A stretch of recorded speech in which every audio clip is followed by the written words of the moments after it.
اب آپ اپنے مسائل پر نگاہ ڈالیں. ہم سب کسی نہ کسی مسئلے کا شکار رہتے ہیں. اس میں ان مسائل میں کیا آتا ہے, ہم سب کو کوئی نہ کوئی جسمانی بیماری لگ جاتی ہے. جسمانی بیماری سے ہمیں کیا چاہیے؟ شفا چاہیے. کیا چاہیے؟ شفا چاہیے. کسی کو زکام لگ گیا, کسی کو ٹھنڈ لگ گئی, کسی کو بخار ہو گیا, تو اسے کیا چاہیے؟ شفا چاہیے. ہمارے دل کی بیماریاں ہیں, ہماری روح کی بیماریاں ہیں جو ہمیں نظر نہیں آتی. ہمیں ان دل کی بیماریوں, ان روح کی بیماریوں کے لیے بھی کیا چاہیے؟ شفا چاہیے. اسی طرح سے آپ دیگر تمام مسائل پر سوچیں کہ ہم کسی مسئلے میں الجھ گئے, کسی کے ساتھ عداوت ہو گئی, کوئی اور مسئلہ درپیش ہو گیا, کسی جگہ ہمیں کامیابی کی ضرورت ہے, کوئی مشکل مہم ہمارے سامنے آ گئی, ہمیں اس کے لیے کیا چاہیے؟ اللہ کی رحمت چاہیے. کیا چاہیے؟ ہمارے ہر مسئلے کا حل قرآن سے میں ہے. قرآن خود بتا رہا ہے, رب خود بتا رہا ہے. ہمارے ہر مسئلہ یا شفا میں آتا ہے یا رحمت میں آتا ہے. ہم مومنین کو کیا چاہیے ہوتا ہے؟ یا شفا چاہیے یا رحمت چاہیے. ہماری ظلمات, ہماری تاریکیاں دور ہوتی ہیں تو شفا اور رحمت سے دور ہوتی ہیں. ہماری ظاہری بیماریاں دور ہوتی ہیں تو ہمیں شفا چاہیے, اس سے دور ہوتی ہیں. ہمیں جہاں کہیں مشکل درپیش ہو ہمیں رحمت چاہیے. ہمارے تمام مسائل انہی دو چیزوں کے اندر آ گئے. رب نے کہا کہ یہ قرآن کیا ہے؟ شفا ہے اور رحمت ہے. ایکو بند کر دیجئے, کم کر دیجئے, گلا میرا کھینچ رہا ہے. شفا اور رحمت جب رب اعلان کر رہا ہے کہ وہ قرآن, اس سے آپ کے ہر مسئلے کا حل موجود ہے. اب غور کیجئے گا وہ قرآن کیا ہے؟ وہ قرآن کس کا کلام ہے؟ قرآن کس کا کلام ہے؟ اللہ کا کلام ہے. اور آپ سوچیں ذرا, کلام یا گفتگو کوئی فرد کرتا ہے تو کہاں سے نکلتی ہے؟ اس کے باطن سے نکلتی ہے, اس کی سوچوں سے نکلتی ہے, اس کے خیالات سے نکلتی ہے. آپ کسی فرد کے بارے میں نہیں جانتے, جب وہ آپ سے گفتگو کرتا ہے, جب وہ آپ سے باتیں کرتا ہے تو آپ کو پتا چلتا ہے کہ اس بندے کی کیا صفات ہیں, کیا خوبیاں ہیں. بات سمجھ آ گئی؟ اب قرآن کس کا کلام ہے؟ اللہ کا کلام ہے. اب کہاں سے جدا ہوئے یہ الفاظ؟ یہ اللہ کے باطن سے جدا ہوئے. وہ بحر باطن خدا سے جدا شدہ وہ الفاظ, وہ کلام جو اللہ کی عظمت رکھتا ہے, جو اللہ کا جلال اپنے اندر رکھتا ہے, جس کے بارے میں وہ رب خود فرماتا ہے لو انزلنا هذا القرآن على جبل لرأيته خاشعا متصدعا من خشیۃ اللہ. اگر اس قرآن کو ہم پہاڑوں پر نازل کر دیتے تو پہاڑ ریزہ ریزہ ہو جاتے, اس قرآن کو نہ اٹھا سکتے. وجہ کیا تھی؟ کہ اس قرآن میں اللہ کی عظمت ہے, اس قرآن میں اللہ کا جلال ہے. اسے پہاڑ نہ اٹھا سکے, اسے کچیان فلک نہ اٹھا سکے, اسے ملائکہ نہ اٹھا سکے. اس قرآن کو, اس کلام کو, اس عظمت والے جلال والے کلام کو اٹھایا تو کس نے اٹھایا؟ قلب مصطفیٰ نے اٹھایا, حضور کے قلب مبارک نے اٹھایا. من اللہ نور و کتاب مبین. سیدی مرشدی نعرہ تکبیر, نعرہ رسالت یا رسول اللہ.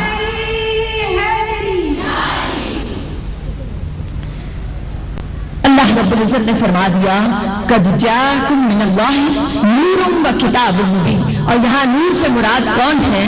وہ حضور صلی اللہ علیہ وآلہ وسلم کی ذات مبارکہ, جن کی دلالت کرتی ہوئی وہ کتاب آئی, وہ قرآن آیا.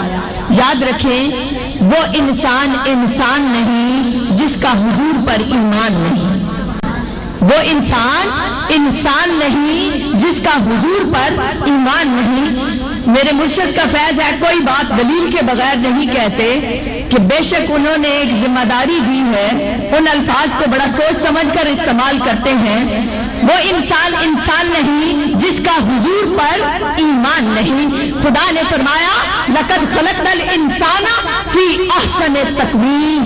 اے انسان تمہیں احسن تقویم بنایا, بہترین صورت پر بنایا, تمہیں مسجود الملائکہ بنایا, تمہیں قرآن عطا کیا, تمہیں حضور کا امتی بنایا, ثم رددناہ اسفل سافلین، جب تم نے میرے محبوب سے نگاہیں پھیر لی، جب تم نے نافرمانیاں کی، جب تم نے بدعمالیاں کی، جب تم نے گناہ کیے، تو وہی انسان تھا جسے احسن تقویم بنایا گیا تھا، مگر وہ بن کیا گیا؟ اسفل سافلین، جانوروں سے بھی بدتر ہو گیا۔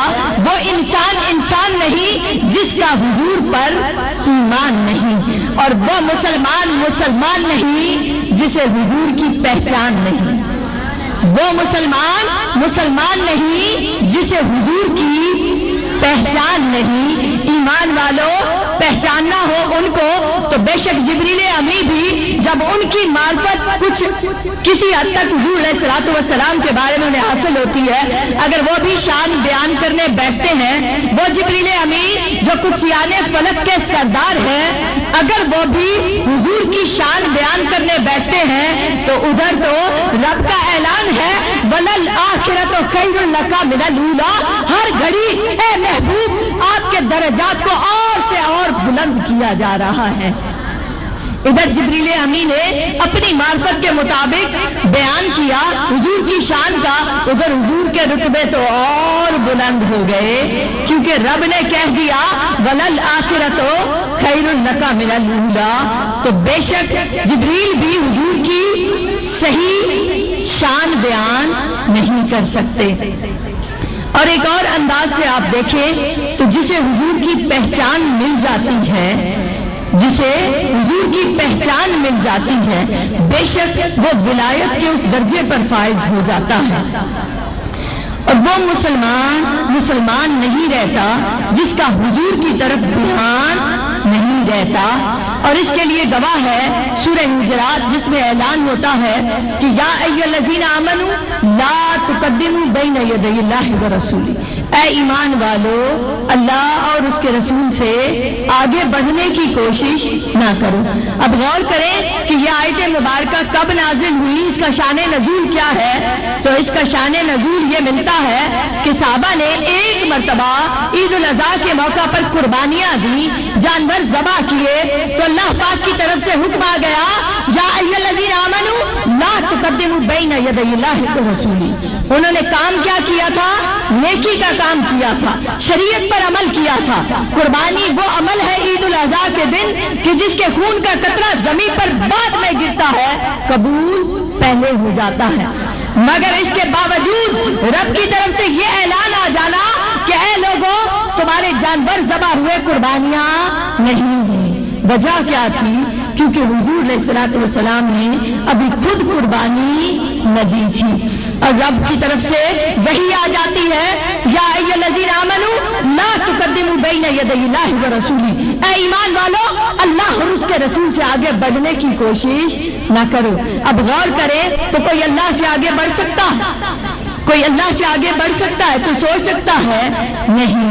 ادھر حضور سے آگے بڑھو گے تو گویا رب نے یہ اعلان کر دیا میرے محبوب سے آگے بڑھنے کی تم نے جرت کیسے کی؟ ان سے آگے بڑھنا گویا تم گستاخ اور بے ادب ہو کر اس رب سے آگے بڑھنے کا سوچ رہے ہو۔ اور علماء کہتے ہیں کہ ایک اور انداز سے دیکھیں تو وہ نیکی کرتے ہوئے ان کا دھیان رب کی طرف تو تھا، حضور کی طرف نہ تھا۔ ان کا دھیان رب کی طرف تو تھا، حضور کی طرف سے نہ تھا، جس کی وجہ سے اعلان ہو گیا کہ تم نیکی بھی کرو تو میرے مصطفیٰ کو دیکھتے ہوئے کیا کرو۔ ہم دروازہ قبولیت کھولتے ہیں، مگر کس کے لیے؟ جو میرے محبوب کی نسبت لے کر آتا ہے۔ محبوب کی نسبت نہ لے کر آؤ تو تمہاری نیکیاں، تمہاری عبادات، تمہارے اعمال سب اللہ کی طرف سے رد کر دیے جاتے ہیں، قبول نہیں کیے جاتے۔ بے شک وہ مسلمان نہیں جس کا حضور کی طرف دھیان نہیں، اور پہچان مل جائے بے شک کسی قدر بھی تو پہچان سے ولایت کا سفر شروع ہو جاتا ہے۔ حقیقی حضور کی حمد و ثنا تو صرف خدا بیان کر سکتا ہے اور کوئی بیان نہیں کر سکتا۔ آپ غور کریں کہ کسی کی بات کو سمجھنے کے لیے آپ کو اس کی سطح پر آنا پڑتا ہے، ورنہ بات سمجھ نہیں پاتے۔ آپ نے کسی اہل علم کے پاس بیٹھیں گے تو اگر آپ اس کے برابر علم رکھتے ہیں تو آپ اس کی بات کو سمجھ سکیں گے، ورنہ نہیں۔ اگر آپ کسی سائنسدان کے پاس جائیں، وہ کیمسٹری کے فارمولے بتانے لگ جائے تو ہم سمجھ نہیں سکتے۔ ہم کیسے سمجھ سکتے ہیں کہ ہم جانتے نہیں ہیں، تو اس کی سطح پر آ کر پھر سمجھ آتی ہے، پھر اس کی پہچان ہوتی ہے۔ اور یاد رکھیں، فقیر کو صرف فقیر ہی پہچانتا ہے۔ فقیر کو کون پہچانتا ہے؟ صرف فقیر ہی پہچان سکتا ہے۔ ہم اپنی اینک لگا کر اپنے علم کے پیمانے پر ایک ولی کو پرکھنے لگ جائیں تو ہم ناکام رہیں گے، ہم پرکھ نہیں سکتے۔ مستوار کو پرکھنے کے لیے، اس کی صحیح پہچان کے لیے مستی میں آؤ گے، مستوار بنو گے تو پہچان ملے گی، ورنہ نہیں ملے گی۔ کلندریت کو پہچاننے کے لیے کلندریت والا دل چاہیے، ورنہ کلندر کو سمجھ نہیں پاتے۔ یہ تو دنیا کے قاعدے ہیں کہ فقیر کو سمجھنے کے لیے فقیر کے لیول پر آنا پڑتا ہے۔ یاد رکھیں، کوئی مثل مصطفیٰ کا کبھی تھا نہ ہے نہ ہوگا۔ تو جب حضور کے مثل کوئی ہے نہیں تو کیسے ان کی شانوں کو حقیقی طور پر سمجھ سکتا ہے؟ کوئی نہیں سمجھ سکتا، ایک خدا جان سکتا ہے۔ بے شک جب پردے ہٹائے گئے، فکان کعبہ قوسین او ادنا پہ ایک خدا تھا تکنے والا، ایک اس کا حبیب تھا۔ بات ہو رہی تھی قرآن اور صاحب قرآن کی شان کی، تو بے شک وہ قرآن ہے جس کے لیے اللہ رب العزت کا اعلان ہے، اِنَّا نَحْنُ نَزَّلْنَا الذِّكْرَ وَإِنَّا لَهُ لَحَافِظُونَ۔ یہ ذکر ہم ہی نے نازل کیا اور ہم ہی کیا ہیں؟ اس کے محافظ ہیں، اس کی حفاظت کرنے والے ہیں۔ وہ قرآن جو آج تک ترمیم و تحریف سے محفوظ ہے، تو کس لیے کہ اس کی حفاظت کون کر رہا ہے؟ خدا کر رہا ہے۔ ادھر قرآن کے لیے اعلان ہوتا ہے کہ لوگوں، ہم نے اس کو نازل کیا، ہم اس کی حفاظت کرنے والے ہیں۔ ادھر اپنے محبوب کے لیے اعلان ہوتا ہے، وہ جب خیموں میں مقیم ہوتے ہیں، صحابہ رات رات بھر کھڑے رہتے ہیں پہرا دینے کے لیے، تو رب کی طرف سے حکم آ جاتا ہے، واللہ یعصمک من الناس، اے محبوب تجھے پہرے داروں کی ضرورت نہیں ہے۔ تیری حفاظت کون کر رہا ہے؟ خدا کر رہا ہے۔ تو خدا نے اس ذکر کی بھی حفاظت کی اور صاحب ذکر کی بھی حفاظت اپنے ذمے لے لی۔ پھر سورہ بقرہ میں دیکھیں تو فرمایا، وَإِن كُنتُمْ فِي رَيْبٍ مِّمَّا نَزَّلْنَا عَلَىٰ عَبْدِنَا فَأْتُوا بِسُورَةٍ مِّن مِّثْلِهِ۔ غور کیجئے گا، بڑی پیاری اور خوبصورت بات ہے۔ رب نے کہا کہ اگر تمہیں اس قرآن میں شک ہے تو اس جیسی کوئی صورت لے کر آؤ۔ وَإِن كُنتُمْ فِي رَيْبٍ مِّمَّا نَزَّلْنَا عَلَىٰ عَبْدِنَا فَأْتُوا بِسُورَةٍ مِّن مِّثْلِهِ، اس جیسی کوئی صورت لے کر آؤ۔ اور تاریخ بتاتی ہے کہ جب وہ سورہ کوثر اتری، وہ سورہ کوثر کیا ہے؟ آپ دیکھیں کہ 3 آیات پر مشتمل چھوٹی سی سورہ مبارکہ ہے۔ اس کا پڑھیے، پہلی آیت کیا ہے سورہ کوثر کی؟ اِنَّا أَعْطَيْنَاكَ الْكَوْثَرَ۔ اب اس کی خوبصورتی کی طرف آپ دھیان دیجئے گا۔ اب دوسرا پڑھیے، دوسری آیت، فَصَلِّ لِرَبِّكَ وَانْحَرْ۔ اب تیسری پڑھیے، إِنَّ شَانِئَكَ هُوَ الْأَبْتَرُ۔ وزن بھی ملتا ہے، قافیہ بھی ملتا ہے، شاعری کی زبان میں ایک بہترین کلام کہ رب نے ادھر اعلان کیا، اس قرآن جیسی کوئی ایک صورت لا کر دکھاؤ۔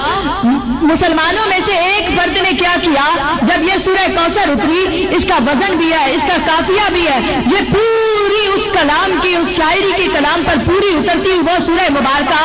اس زمانے میں یہ رواج تھا کہ جب کسی کا کوئی خاص کلام ہوتا تو خانہ کعبہ کی دیوار پر آویزہ کر دیتے۔ جو خانہ کعبہ کی دیوار پر آویزہ ہو جاتا تھا تو اس کا مطلب یہ ہوتا تھا کہ یہ چیلنج کر رہا ہے، کوئی اس جیسا کلام لا کر دکھاؤ۔ مسلمانوں نے کیا کیا، اس سورہ کوثر کو خانہ کعبہ کی دیوار پر آویزاں کر دیا۔ اب وہ عرب تھے جنہیں اپنی فصاحت و بلاغت پر ناز تھا، جو دوسروں کو عجم کہتے تھے،